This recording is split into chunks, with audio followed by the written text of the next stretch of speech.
Bonsoir Véronique Seyé. Bonsoir. Je vais rappeler pour nos auditeurs et pour tous ceux qui nous écoutent que c'était hier soir dans l'émission de nos confrères de Quotidien. Le président du syndicat national des gynécologues, on écoute. Nous ne sommes pas là pour retirer des vies. Et quand vous dites retirer une vie à un enfant à naître n'est pas une vie au sens juridique, c'est pas un homicide de faire un IVG. Si, madame. Toutes les femmes, j'en suis une, ne considèrent pas qu'avoir un embryon dans le ventre, c'est une vie. Eh bien ça, c'est son opinion. Moi, en tant que médecin, je ne suis pas forcé d'avoir votre opinion. Et si je ne l'ai pas, la loi me protège et ma conscience aussi. C'est le président du syndicat national des gynécologues obstétriciens qui parle, Véronique Seyé. C'est un message difficile à entendre pour vous du côté du planning familial, j'imagine. Oui, c'est un message difficile. Ce sont des propos scandaleux parce qu'effectivement, la clause de conscience permet aux médecins de ne pas faire des avortements s'ils le souhaitent, mais la clause de conscience n'empêche pas, oblige quand même le service public à faire en sorte que ce droit des femmes qui a été acquis de longue lutte soit un droit qui soit garanti. Il est inscrit dans la loi, il doit être garanti dans les faits pour toutes les femmes sur tout le territoire français, en métropole et dans les territoires et départements d'outre-mer. Donc il est absolument essentiel qu'aujourd'hui, toute femme puisse avoir accès à l'avortement dans de bonnes conditions, près de chez elle et dans des délais rapides. J'entends bien et j'entends l'importance, évidemment, sans la contester le moins du monde, de l'importance de pouvoir donner un accès à toutes les femmes à la pratique, sauf qu'en réalité, quand un médecin, président du syndicat ou pas, vous dit « je ne veux pas le pratiquer », on ne peut absolument rien faire pour le contraindre, on est bien d'accord ?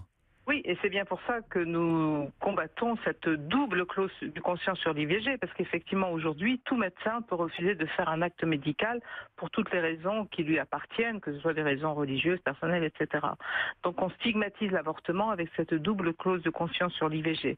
Mais au-delà de ça, il faut quand même rappeler l'obligation légale qui est faite aujourd'hui de faire en sorte que si on oppose sa clause de conscience à l'avortement, on doit informer les femmes sur leurs droits et les orienter vers une structure qui pourra leur donner accès à l'avortement rapidement et dans de bonnes conditions.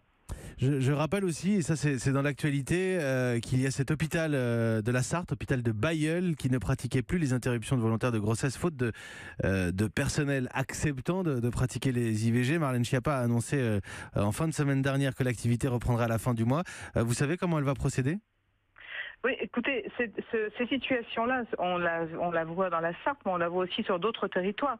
C'est pour ça qu'au-delà de la loi a progressé ces dernières années, c'est certain, mais la loi ne garantit pas l'accès. Donc au-delà de la loi, il faut que l'État garantisse l'accès. Il y a des plans régionaux sur l'IVG qui ont été mis en place depuis 2015. Il faut maintenant évaluer la situation de l'accès à l'avortement sur tous les territoires, parce que l'hôpital du Bailleul est un des exemples, mais il y en a d'autres. Et aujourd'hui, on sait très bien que les femmes qui seront les plus en difficulté par rapport à l'IVG, ce seront les femmes qui ne pourront pas se déplacer facilement, qui n'ont pas les moyens d'aller loin de chez elles, donc les femmes les plus en situation de précarité. Et de toute façon, c'est un droit inscrit dans la loi, donc on doit garantir le fait que toutes les femmes y aient accès, quelle que soit leur situation économique, leur situation sociale, et quel que soit l'endroit où elles habitent. C'est une obligation d'orienter les personnes qui ont besoin d'une IVG. C'est une Véronique obligation. Seyé, merci beaucoup, présidente du planning familial. Merci d'avoir répondu à nos questions ce soir. Cette question sensible, elle l'est encore en 2018, mais c'est aussi comme ça.